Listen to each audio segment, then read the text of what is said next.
Samantala, dahil pa rin po sa mga pag-ulang dulot ng habagat, lubog sa baha ang ilang bayan sa Bataan. Kadalasan din daw matagal bago humupa ang tubig.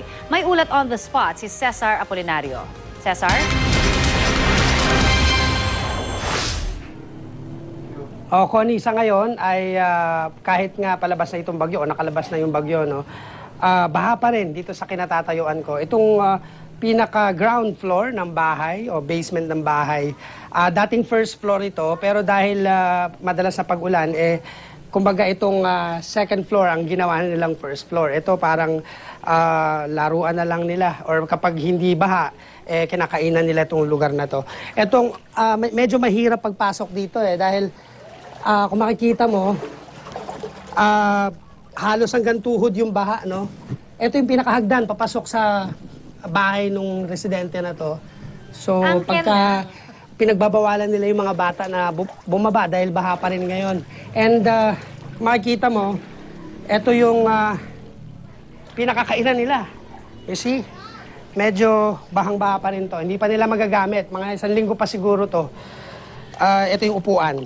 Tatayo ako para makita nyo lang yung ano. See? So, kakausapin lang natin yung residente dito nakatira. Ito, si ate. Ate, ano pangalan niyo po? Neneng na lang po. Neneng. Oo. Mga kailan pa huhupa ito? Mga siguro kung 3 araw siguro. Mga 3 araw pa. Kung hindi ulan. Kung wala na yung bagyo. Kahit na. Kasi medyo mabagal ngayon ang panghupa Okay, so kailangan pa yung ilog bumaba talaga. Oo, kailangan. Para ito Oo, ganun nga. O, di makapaglaro si Totoy. Hindi pa. Doon na lang sa taas. Toy, kamusta ka? Sagot. Kamusta ka? Sagot ka. Sagot ka daw. Mabuti po kami. Mahihain. Hindi makapaglaro kasi. Hindi ka makapaglaro, no? Hindi ka makapaglaro. Sagot.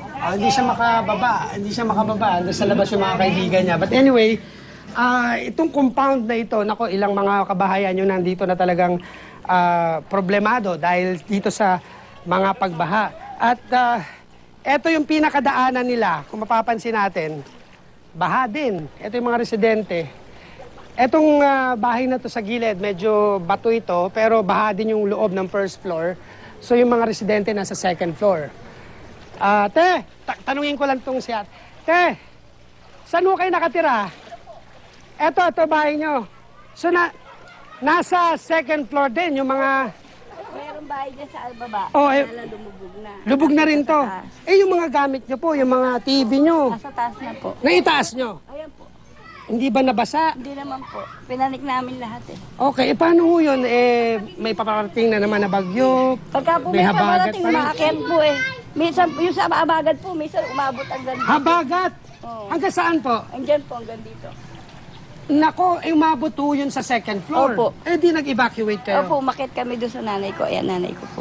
Okay. Ito, kamag-anak nyo. So may tatakbuhan naman Opo. kayo. May evacuation center ba? Wala Kapag naman ba? po Hindi kayo nakakapunta. Hindi Okay. po. So ito, Dito lang ilang sa bahay. araw nyo, sabi nila ron sa kabila yung kapitbahay nyo, 3 days pa daw. Tingin mo, ilang araw pa itong ba? Pagka po hindi na umulan, siguro 3 days pa po talaga. Pag hindi umulan, pero ang problema, tuloy-tuloy ang Tuloy-tuloy yung pag-ulan. ulan, naabot pa po ng linggo yan. Ilang linggo? Isang linggo pa. Isang linggo may Sabi nyo, 2 weeks minsan Minsan 2 umabot. weeks po, kaya mabantot na yung tubig. Di naman, naamoy ko. Ngayon lang. O Ngayon, pagka mabango pumunta. pa. Opo. Pagka Mabango tumagal yan, talaga. babantot pala. Babantot na po. Pero ito kasi, tubig ilog ito, di ba? Opo, tulog ilog po yan. Oo. Pagka po kasi magtatagal yan dahil yung dumilat nandito na. Okay. Isa lang ito, Connie, itong Hermosa. Anong barangay ito? Palian po. Palihan. Isa lang itong Palihan sa mga naapektuhan ng pagbaha. Yung stretch ng ilog, yung mga barangay na nakakabit dyan, ganito rin ang mga itsura. Dahil nga, paliwanag ko lang ulit na hindi pa umaapaw ang ilog, pero yung tubig, ka-level lang kasi nung mga kabahayan, itong ground floor nila. So yung drainage na galing dun sa ilog, pumapasok yung tubig, palabas dito sa lugar nyo. So kailangan lang bumaba ang ilog daw para mawala na tong tubig na to. So inaantay nila 3 days kung hindi mag-uulan. At ulitin ko lang na kapag mag-uulan pa ulit hanggang mamaya, hanggang bukas, na Connie, hanggang 1 linggo ito.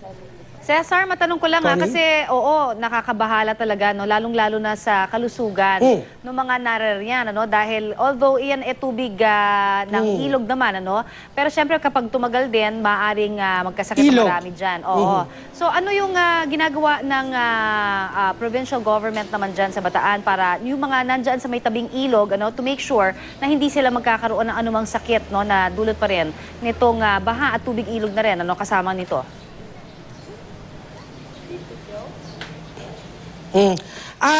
Yung pinaka-alkalde rito, nakausap ko kanina at saka kahapon, ano, ginagawan daw naman nila ng paraan. Sa ngayon, ang concentration nila, kasi alam mo, Connie, kahapon ay nagkaroon ng landslide sa Casa Bonita, isang barangay yan dito, malapit sa bundok. So, pinaglalagyan muna nila ng sandbag yon. At pagkatapos ngayon ay nakakonsentrate na sila doon sa mga gaya ng mga nila ate na binabaha. At sinabi naman nila, tama ka nga, kapag tumagal pa ito, ay sabi nga ni ate, bumabahaw ito, kahit nagaling ito sa ilog. So, ang sinasabi ng local government dito, kapag tumagal pa ito, ay pwedeng ilikas yung ibang mga residente. Lalo na yung mga walang second floor, pero si ate naman may second floor. Ang magagawin na lang daw nila, hindi na lang daw sila lulusong. Kung lulusong man sila, importante lang. Tama? Sa daan, ay dyan sa baba, ay sa taas. Sa taas lang yung mga bata. Oo. Pero yung yung local government, yung barangay, pinupuntahan naman kayo? Opo, minsan naman po napupunta, tinitignan naman po.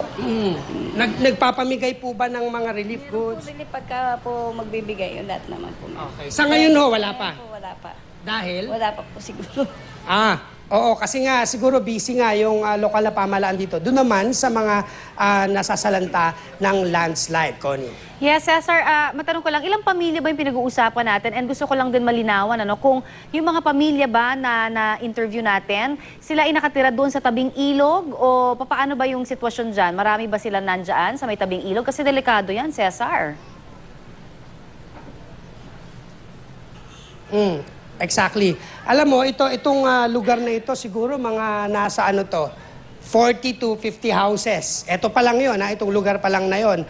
Ang haba ng ilog na yan, Connie, dahil itong tributaries na yan, isa sa major river nila rito na dinadaanan ng mga tubig galing sa bundok at yung pinakadaluyan ng tubig na dun sa ilog mismo. So, yung stretch na yon, maraming barangay na nakakabit doon, o nasa gilid nun. So, hindi natin matatansya sa ngayon, pero siguro posible, no? Mga libo-libo yung mga residente sa tabing yun. Dahil dito nga lang, sa isang sitio pa lang to, hindi pa ito buong barangay, 50 plus houses na. Yung kabila, yung tinatanong mo kung nasa tabing ilog, yes, Connie, yung pinaka bahay na pinuntahan ko kanina, mga siguro 5 meters lang away from the ilog. So talagang malapit na malapit. Although ang sinasabi naman nila mataas yung dike, hindi daw aapaw ang tubig sa ilog. Pero ang problema nila nga, yung drainage na nilalabasan ng tubig mula sa ilog, pumupunta rito. Yun ang so, problema, Cesar, no? Kasi alam naman natin, kung may mga nakaharang doon sa mismong ilog, talagang maaaring yan din ang rason, yung kumbaga yung structure nila mismo, yung nakakaharang. Kaya bumabaha rin ang husto dyan sa lugar. May ganun bang nakikita yung kanilang provincial government din?